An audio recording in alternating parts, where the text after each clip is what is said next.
안녕하십니까. 조갑제TV 시청자 여러분, 저는 조갑제닷컴의 조세별입니다. 지금 시각은 2021년 2월 2일 밤 10시를 가리키고 있습니다. 최근 수신료 인상을 추진하고 있는 KBS가 연일 논란거리를 만들고 있습니다. 지난 방송에서도 지적했듯이 직원이 4,700명인데 이 중 절반 가까이가 1억 이상의 연봉을 받아가고 있습니다. 그리고 1억 이상의 연봉을 받는 직원 중 1,500여 명은 무보직 상태로 일합니다. 그리고 전체 직원의 50% 이상이 2급 이상의 고위직들로 이루어져 있는 참으로 비정상적인 조직 운영이 이루어지고 있습니다. 그래서 이런 비효율적인 인력 운용, 인원 감축이라든가 구조 조정 없이 수신료만 인상하겠다라고 하는 KBS에 대해서 많은 비판 여론이 일고 있습니다. 자, 그런데 오늘 또 한 가지 논란거리가 생겼습니다. 자, 이 수신료를 인상하기 위한 명분으로 KBS가 내세운 사업 계획들이 있는데, 자, 어떤 내용이 들어가 있냐면 북한에 KBS 평양 지국을 개설하겠다. 그리고 북한 취재 시스템을 강화하겠다, 이런 내용이 들어가 있습니다. 세부 내용을 들어가 보면 평양에서 노래자랑을 하겠다, 평양 열린 음악회를 열겠다, 이런 내용까지 들어가 있는데요. 여기에 책정된 예산만 50억이 넘습니다. 그러니까 수신료를 인상하겠다라고 하면서 우리들은 이런 사업을 벌일 예정이기 때문에 더 많은 예산이 필요하다. 지금 이런 명분을 만들어낸 것인데 거기에 들어가 있는 내용들이 너무나 황당한 수준이라는 것이죠. 자, KBS 이사회는 지난달 27일 수신료를 월 2,500원에서 월 3,840원으로 54% 인상하겠다라고 하는 인상안을 상정한 상태입니다. 자, 박대출 국민의힘 의원실이 확보한 자료가 있는데요. KBS의 2021년 1월 텔레비전 방송 수신료 조정안이라는 이 문서를 입수해서 공개를 했습니다. 자, KBS는 2021년부터 25년까지 공적 책무를 수행할 중장기 계획안을 마련해서 내놓은 것인데, 자, 여기에 북한 관련 사업이 다수 포함되어 있더라는 것이죠. 자, KBS의 중장기 계획안에는 크게 이런 사업들이 들어가 있습니다. 평양지국 개설 연구 용역비로 28억 원이 책정이 되어 있고, 북한 관련 취재 시스템 강화 명목으로 26억 원이 책정되어 있습니다. 저는 평양지국 개설도 아니고 평양지국 개설을 위한 연구 용역비로 28억 원이나 책정되었다라는 게 도저히 납득이 안 됩니다. 이 정부 기관에서 보통 연구 용역을 발주할 때 몇 억 단위가 넘어가는 사업들이 거의 드뭅니다. 보기 힘든 아주 거대한 국책 사업 같으면 모르겠지만 평양지국 개설을 위한 연구 용역을 발주하는데 28억 원을 책정한다? 이것은 부풀려도 너무나 부풀린 이런 예산이죠.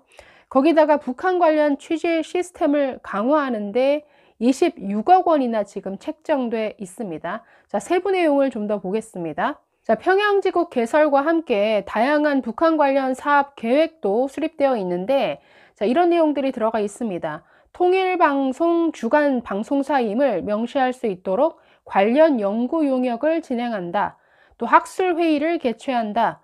6.15 남북공동선언 및 8.15 광복절을 기념하는 평양 열린음악회, 평양 노래자랑 등을 개최한다는 내용들이 세부 내용으로 들어가 있습니다. 또 북한 관련 취재 시스템 강화, 그 세부 내용으로는 이런 것들이 있습니다. 북중 접견 지역에 순회 특파원을 정례 파견하고 탈북민 출신의 전문 기자를 채용하는 등 이런 실행 방안 등이 담겨져 있습니다.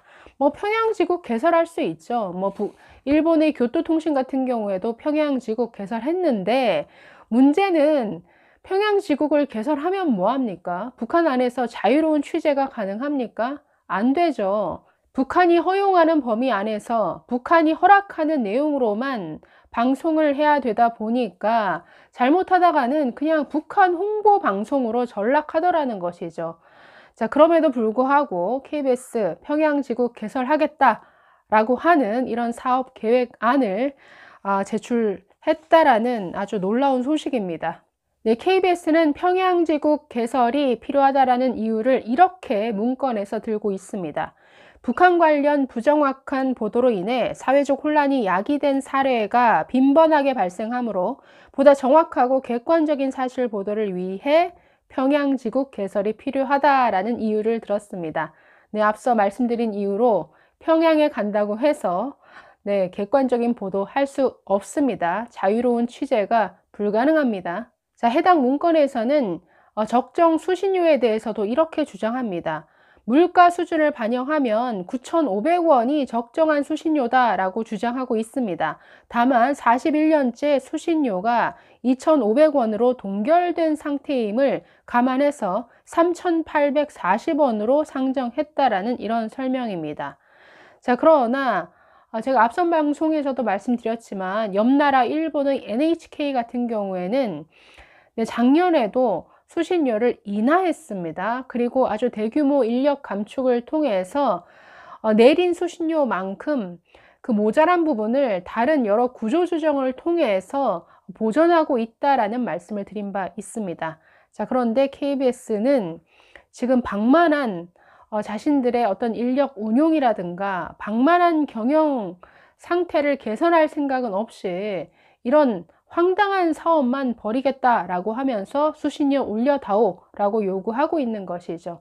이것은 국민에게 지금 돈을 더 요구하는 것 아닙니까? 그러면 뭔가 요구하는 그들의 어떤 모습이 정말 공영방송다운 이런 모습을 갖추어야 할 텐데, 오늘의 KBS는 모두가 지적하듯이 정권 나팔수로 전락한 지 오래죠.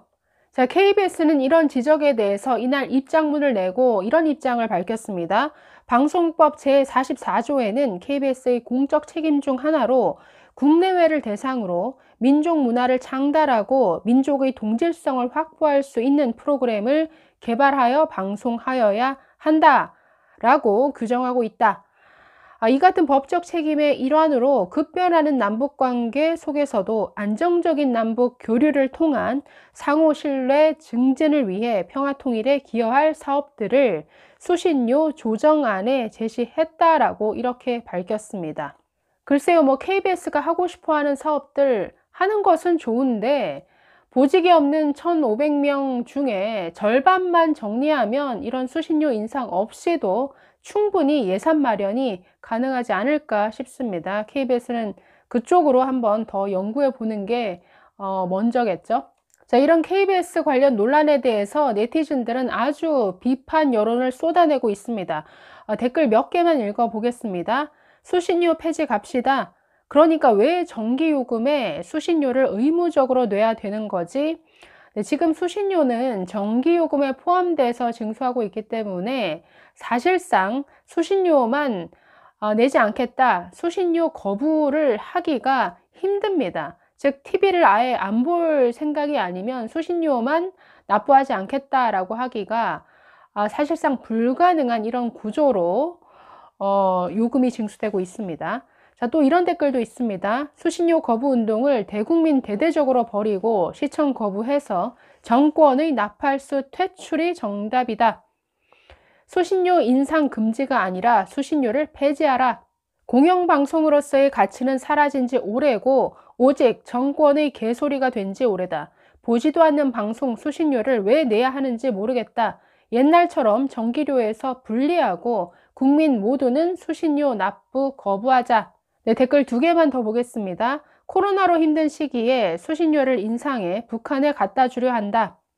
방만 경영, 편파 방송 논란도 모자라 수신료를 인상해 북한에 지국을 세울 계획, 수신료 거부 운동을 벌여야 한다. 이런 비판들이 쏟아냈습니다.